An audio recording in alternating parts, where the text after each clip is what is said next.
가톨릭 교회 교리서 제6단락 인간 355.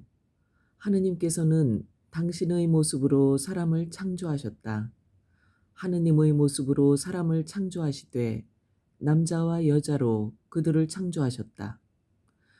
인간은 피조물들 가운데 독특한 위치를 차지한다. 인간은 하느님의 모습으로 창조되었고 인간의 고유한 본성 안에는 영신계와 물질계가 결합되어 있으며 인간은 남자와 여자로 창조되었고 하느님께서는 인간을 당신과의 친교에 참여하게 하셨다. 1. 하느님의 모습으로 356. 보이는 모든 피조물 가운데서 오직 인간만이 창조주를 알고 사랑할 수 있으며 인간만이 지상에서 그 자체를 위하여 하느님께서 바라신 유일한 피조물이고 오직 인간만이 하느님을 알고 사랑함으로써 하느님의 생명에 참여하도록 부름을 받았다. 인간은 바로 이 목적 때문에 창조되었으며 이것이 인간 존엄성의 근본적인 이유이다. 어떤 이유로 당신께서는 인간에게 이처럼 위대한 존엄성을 주셨습니까? 그것은 하느님께서 당신 안에서 비길 데 없는 당신의 사랑을 통하여 피조물을 바라보시고 당신 피조물에 반하셨던 그 사랑 때문입니다.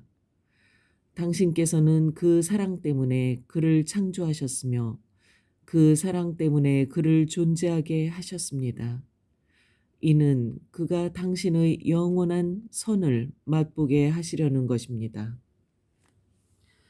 357. 인간 하나하나는 하느님의 모습을 지녔으므로 존엄한 인격을 지니고 있다. 인간은 단순히 어떤 것이 아니라 어떤 인격이다. 인간은 자신을 인식하고 자신의 주체가 되며 자유로이 자신을 내어주고 다른 인격들과 친교를 이룰 수 있다. 은총을 통하여 인간은 자신의 창조주와 계약을 맺고 그 무엇도 대신할 수 없는 신앙과 사랑의 응답을 드리도록 부름을 받았다. 358. 하느님께서는 모든 것을 인간을 위하여 창조하셨다. 그러나 인간은 하느님을 섬기고 하느님을 사랑하며 하느님께 모든 피조물을 봉헌하도록 창조되었다. 도대체 이런 배려를 받아 창조되는 존재는 무엇입니까? 그것은 바로 위대하고 경이로운 동물, 하느님 보시기에 피조물 전체를 능가하는 인간입니다. 인간을 위하여 하늘과 땅, 바다와 모든 창조계가 마련되었으며 하느님께서는 그의 구원을 너무도 중히 여기시어 당신의 외아들마저 아끼지 않고 내어주셨습니다. 하느님께서는 인간을 높이 올리시어 당신 오른편에 앉게 하시려고 온갖 수단을 다 사용하셨습니다. 359. 실제로 사람이 되신 말씀의 신비 안에서만 참으로 인간의 신비가 밝혀진다. 인간의 기원은 아담과 그리스도 두 사람이라고 바오로 사도는 우리에게 가르쳐 줍니다. 첫사람 아담은 생명 있는 존재가 되었고 나중 아담은 생명을 주는 영적 존재가 되셨습니다. 첫 번째 아담은 나중 아담을 통하여 창조되었으며 그분에게서 생명을 주는 영혼을 받았습니다. 두 번째 아담은 첫 번째 아담을 창조하실 때 그에게 당신의 모습을 새겨주셨습니다. 바로 이런 까닭에 당신의 모습으로 만드신 존재를 잃지 않으시려고 나중 아담은 첫 번째 아담의 본성과 이름을 취하기로 하신 것입니다.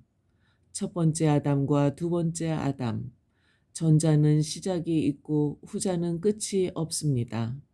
맨 나중 사람은 스스로 다음과 같이 말씀하셨듯이 참으로 첫 사람이십니다. 나는 시작이요 마침이다. 360. 그 공통 기원으로 인류는 하나의 단일성을 지닌다. 왜냐하면 하느님께서는 한 사람에게서 온 인류를 만드시어 온 땅 위에 살게 하셨기 때문이다.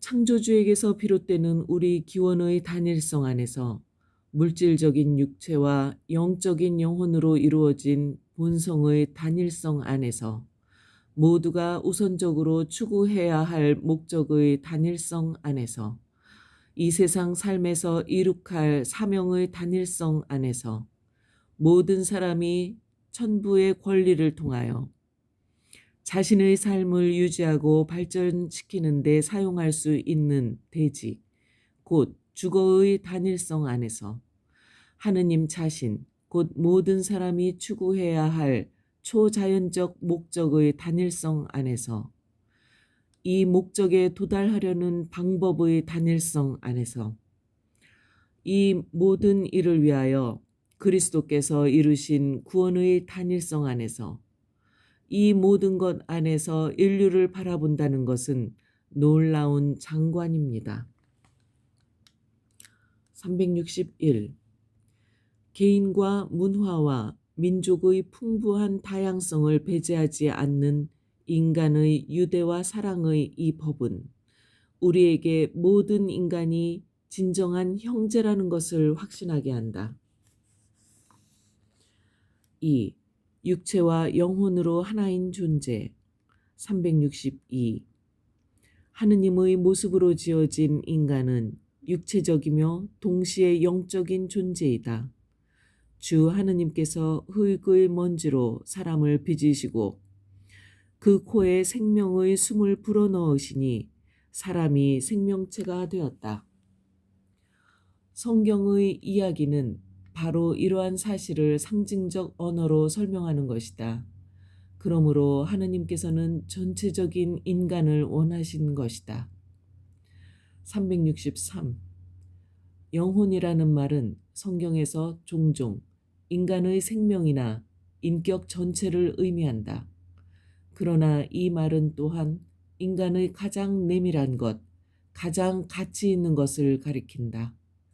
그리고 특히 인간은 그것을 통해서 하느님의 모습을 지니게 된다. 영혼은 인간의 영적 근원을 가리킨다. 364. 인간의 육체는 하느님 모습의 존엄성에 참여한다. 그것이 인간의 육체인 것은 정확히 말해서 영혼을 통하여 생명력을 얻기 때문이다. 그리고 그리스도의 몸 안에서 성령의 성전이 되는 것은 바로 인간 전체이다.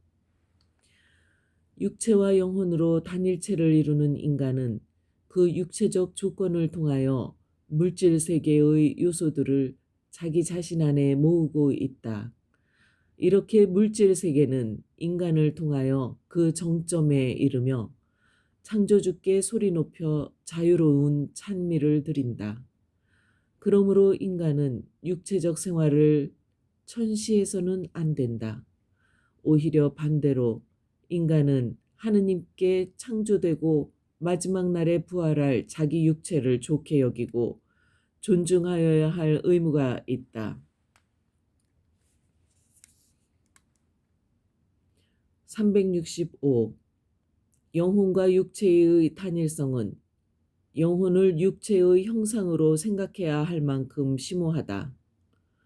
말하자면 물질로 구성된 육체가 인간 육체로서 살아있는 존재가 될 수 있는 것은 영혼 때문이다. 인간 안의 정신과 물질은 결합된 두 개의 본성이 아니라 그 둘의 결합으로 하나의 단일한 본성이 형성되는 것이다. 366. 교회는 각 사람의 영혼이 하느님께서 직접 창조하셨고 불멸한다고 가르친다. 죽음으로 육체와 분리되어도 영혼은 없어지지 않으며 부활 때 육체와 다시 결합될 것이다. 367. 때때로 영혼은 영과 구별되어 쓰이는 것을 볼 수 있다. 바오로 사도는 우리 주 예수 그리스도께서 재림하실 때까지 우리의 영과 혼과 몸이 온전하고 흠없이 지켜지기를 기도한다. 교회는 이러한 구분이 영혼을 둘로 나누는 것이 아님을 가리킨다. 영이란 인간이 그 창조 때부터 자신의 초자연적인 목표를 향하고 있음을 의미하며, 영혼은 은총으로 하느님과 친교를 이룰 수 있음을 의미한다. 368. 교회의 영적인 전통은 또한 성경에서 존재의 심연이라는 뜻으로 쓰이고 있는 마음에 대해서도 강조한다. 이 마음 속에서 인간은 하느님을 선택하거나 포기할 것을 결정한다. 3. 하느님께서는 인간을 남자와 여자로 창조하셨다. 하느님께서 원하시는 평등과 차이. 369. 하느님께서 원하신 대로 남자와 여자가 창조되었다. 곧 인격에서는 완전히 동등하지만 그 존재의 특성에서는 서로 다른 남자와 여자를 하느님께서는 바라셨다. 남자됨 또는 여자됨은 하나의 선이고 하느님께서 원하신 것이다. 남자와 여자는 자신들의 창조주이신 하느님께 직접 받은 빼앗길 수 없는 존엄을 지니고 있다. 남자와 여자는 동등한 존엄성을 가지고 하느님의 모습으로 창조되었다. 그들은 남자됨과 여자됨으로 창조주의 지혜와 선을 반영한다. 370. 하느님께서는 결코 인간의 모습이 아니시다. 그분께서는 남자도 여자도 아니시다. 하느님께서는 성을 구별할 여지가 없는 순수한 영이시다. 그러나 남자와 여자의 완전성은 하느님의 무한하신 어떠한 완전성, 곧 어머니의 완전성, 아버지와 남편의 완전성을 반영한다. 서로를 위한 존재, 두 존재의 결합. 371. 남자와 여자를 함께 창조하신 하느님께서는 이 둘이 서로를 위한 존재가 되기를 원하셨다. 성경의 여러 구절에 나오는 하느님의 말씀은 우리에게 이 점을 깨우쳐 준다. 사람이 혼자 있는 것이 좋지 않으니 그에게 알맞은 협력자를 만들어 주겠다. 어떤 짐승도 그에게 알맞은 협력자가 되지 못하였다. 하느님께서 남자의 갈빗대를 뽑아서 만드신 여자를 그에게 데려다 주셨을 때 남자는 감탄의 외침과 사랑과 일치의 탄성을 지른다. 이야말로 내 뼈에서 나온 뼈요, 내 살에서 나온 살이로구나. 남자는 여자가 자신과 동등한 인간성을 지닌 또 다른 나임을 발견한다. 372. 남자와 여자는 서로를 위한 존재로서 창조되었다. 그러나 하느님께서는 그들을 반쪽으로나 불완전하게 만드신 것이 아니라 서로 인격적으로 일치하도록 만드셨으며, 이 일치 안에서 각자는 상대를 위한 도움이 될 수 있다. 왜냐하면 인격적으로는 동등하면서 동시에 남성과 여성으로서 서로를 보완하기 때문이다.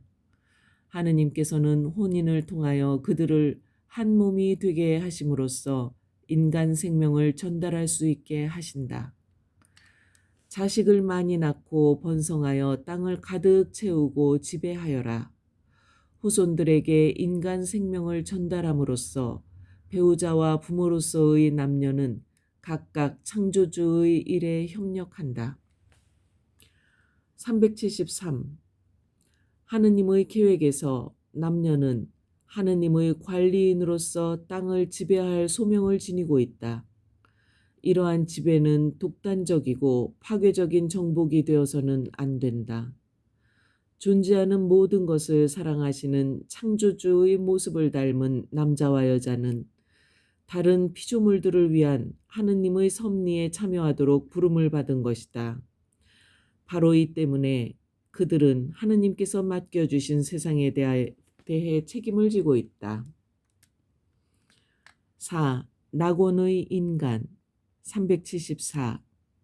첫 번째 인간은 선하게 창조되었을 뿐 아니라 하느님과 친교를 이루고 자기 자신과 주변의 피조물들과 조화를 이루게 되어 있었다. 그리스도 안에서 실현될 새로운 창조의 영광만이 이를 능가할 수 있는 것이었다. 375. 교회는 신약 성경과 성전의 빛에 비추어 성경의 상징적 표현을 권위 있게 해석함으로써 우리 첫 조상 아담과 하와는 원초적인 거룩함과 의로움의 상태에 놓여 있었다고 가르친다.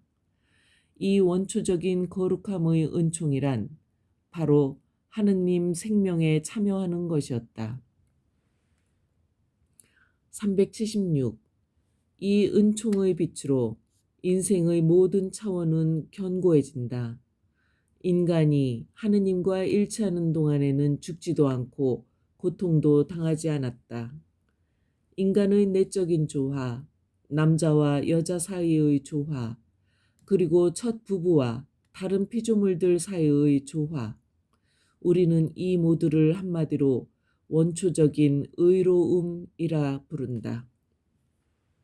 377. 시초부터 하느님께서 인간에게 맡기신 세상에 대한 다스림은 무엇보다도 먼저 자기 다스림으로 실현되었다. 관능적 쾌락, 세상 재물에 대한 탐욕, 반이성적 자기 주장 등 이 세 가지의 욕망에서 자유로웠기 때문에 인간은 흠없고 질서 잡힌 존재였다. 378. 하느님께서 사람을 낙원에 살게 하셨다는 말은 하느님과 사람이 얼마나 친근했는지를 나타낸다. 사람은 에덴 동산에서 그곳을 일구고 돌보며 사는데 그 노동은 고역이 아니다. 오히려 보이는 피조물을 완전하게 하고자 남자와 여자가 하느님께 협력하는 것이다. 379. 우리 첫 조상들은 하느님의 계획이 인간을 위하여 마련한 원초적 의로움의 이 모든 조화를 죄로 잃게 된다. 간추림 380. 거룩하신 아버지, 아버지께서는 사람을 아버지 모습대로 지으시어 우주 만물을 돌보게 하시고 창조주이신 아버지만을 섬기며 모든 조물을 다스리게 하셨나이다. 381. 하느님께서는 인간을 당신의 아들과 같은 모습이 되도록 미리 정하셨다. 이는 성자께서 많은 형제 가운데 맏아들이 되게 하시려는 것이다. 382. 인간은 육체와 영혼으로 단일체를 이룬다. 신앙 교리는 영적이며 불멸하는 영혼을 하느님께서 직접 창조하셨다고 말한다. 383. 하느님께서는 인간을 의롭게 창조하지 않으시고 처음부터 인간을 남자와 여자로 창조하셨으며 남녀의 결합이 인간 사회의 최초 형태를 이루었다. 384. 계시는 범죄 이전 남자와 여자가 누리던 원초적인 거룩함과 의로움의 상태를 우리에게 알려준다. 곧 하느님과 이르는 친교에서 낙원 생활의 행복이 흘러나오는 것이다. 찬미 예수님.